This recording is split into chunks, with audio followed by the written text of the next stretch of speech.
Linnaeus mengklasifikasikan organisme dengan 7 tingkatan, yaitu kingdom, phylum, kelas, ordo, family, genus, dan spesies. Kingdom adalah salah satu tingkat klasifikasi utama yang mengkelompokkan organisme berdasarkan karakteristik paling umum yang dimiliki. Dalam taksonomi, setidaknya terdapat 4 kingdom, yaitu Animalia, Plantae, Fungi, dan Protista. Animalia mencakup semua hewan, mulai dari yang paling sederhana seperti spons, hingga yang lebih kompleks seperti mamalia. Plantae mencakup semua tumbuhan, mulai dari lumut hingga pohon besar. Fungi meliputi semua jenis jamur seperti cendawan, ragi, dan jamur besar. Protista adalah kelompok yang sangat beragam dan biasanya termasuk organisme eukariotik yang tidak termasuk dalam Animalia, Plantae, ataupun fungi. Contoh dari protista adalah amuba dan ganggang. Pada tingkat phylum, pengelompokan organisme didasarkan pada kesamaan besar dalam struktur tubuh dan karakteristik penting lainnya. Sebagai contoh, pada kingdom Animalia, terdapat beberapa phylum, di antaranya phylum Chordata, Arthropoda, Mollusca, dan Annelida. Chordata mencakup semua hewan yang memiliki notochorda atau tulang belakang, seperti mamalia, burung, reptil, dan ikan. Arthropoda mencakup semua hewan dengan eksoskeleton serta anggota tubuh beruas seperti serangga, udang, dan kepiting. Mollusca adalah semua hewan yang memiliki tubuh lunak dan hewan yang memiliki cangkang seperti siput, kerang, dan cumi-cumi. Annelida mencakup semua jenis cacing. Pada tingkat kelas, pengelompokan organisme didasarkan pada karakteristik yang lebih spesifik daripada di tingkat phylum. Contoh kelas pada beberapa phylum di antaranya, phylum Chordata memiliki kelas di antaranya Mamalia, Aves, dan reptil. Kelas Mamalia mencakup semua mamalia baik yang hidup di darat ataupun di laut. Kelas Aves mencakup semua jenis burung, baik yang dapat terbang ataupun tidak bisa terbang seperti ayam dan burung unta. Kelas reptil mencakup semua reptil dan hewan melata lainnya. Pada phylum Arthropoda, terdapat kelas Insecta, Arachnida, dan Crustacea.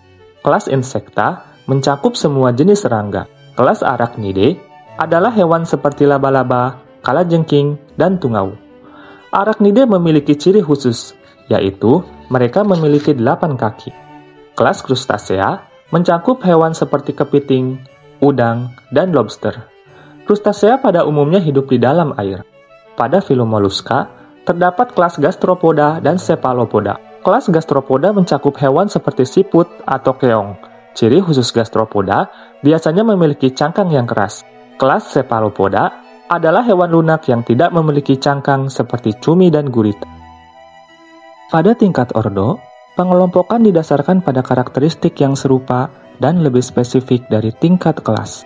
Contoh ordo pada beberapa kelas yaitu, kelas Mamalia memiliki beberapa ordo, di antaranya Carnivora, Primata, dan Cetacea. Ordo Carnivora mencakup semua mamalia pemakan daging.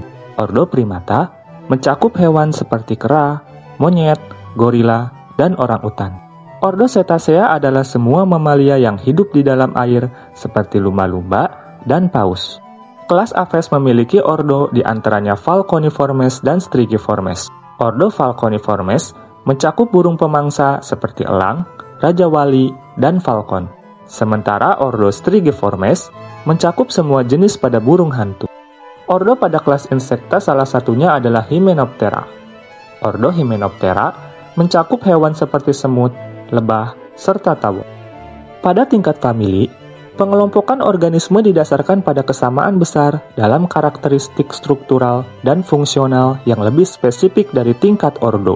Contoh famili dari beberapa ordo yaitu, ordo Carnivora memiliki famili di antaranya Felidae dan Canidae. Famili Felidae mencakup semua kucing, baik kucing besar seperti singa dan harimau, atau kucing kecil seperti kucing rumah. Sementara famili Canidae mencakup anjing, serigala, dan rubah. Salah satu ordo Falconiformes adalah Accipitridae. Famili Accipitridae mencakup elang dan burung pemangsa yang memiliki cakar dan paruh yang kuat. Ordo Hymenoptera salah satu familinya adalah Apidae. Famili Apidae mencakup lebah, termasuk lebah madu dan lebah liar yang tidak menghasilkan madu. Pada tingkat genus, pengelompokan organisme didasarkan pada kesamaan besar dalam karakteristik struktural dan fungsional yang lebih spesifik dari famili. Contoh genus dari beberapa famili yaitu famili Felidae memiliki genus, di antaranya Panthera dan Felis. Genus Panthera mencakup semua kucing besar seperti harimau, singa, dan macan tutul. Sementara genus Felis mencakup kucing kecil seperti kucing rumah dan kucing liar. Famili Accipitridae memiliki genus Haliaetus. Genus Haliaetus mencakup elang yang hidup di benua Amerika bagian utara, termasuk di dalamnya elang botak yang menjadi lambang bagi negara Amerika. Famili Apidae memiliki genus Apis. Genus Apis mencakup semua lebah yang dapat menghasilkan madu.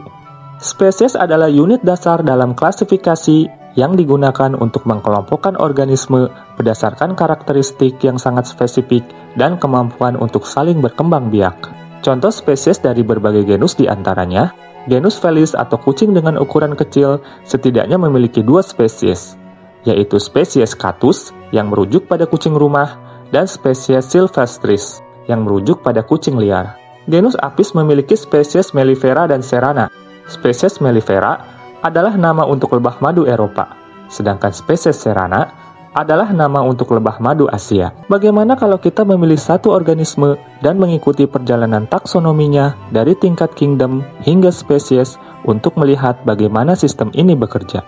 Mari kita pilih harimau saja.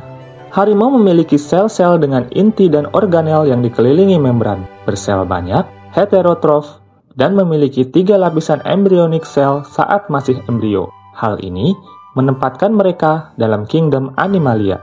Harimau memiliki sumsum tulang belakang yang terlindungi oleh vertebra, serta anusnya tidak berada di ujung ekor seperti cacing. Ini menempatkan harimau dalam filum Chordata. Harimau melahirkan dan menyusui anaknya seperti sapi, bukan bertelur seperti ayam. Harimau juga memiliki 4 atau 3 tulang kecil khusus di telinganya yang hanya dimiliki oleh mamalia. Ciri tersebut menempatkan mereka dalam kelas mamalia. Seperti banyak mamalia plasenta lainnya yang memakan daging, seperti musang dan anjing, harimau termasuk dalam ordo Carnivora.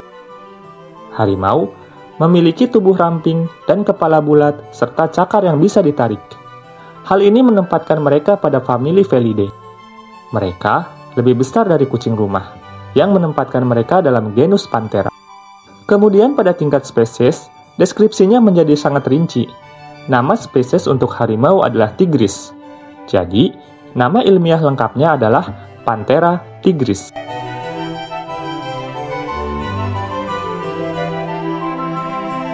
Terima kasih telah menonton video ini. Terima kasih kepada semua orang yang membantu menyusun episode ini. Jika kamu memiliki pertanyaan atau saran, silakan tulis di kolom komentar, dan kami akan segera meresponnya. Sampai jumpa di video berikutnya.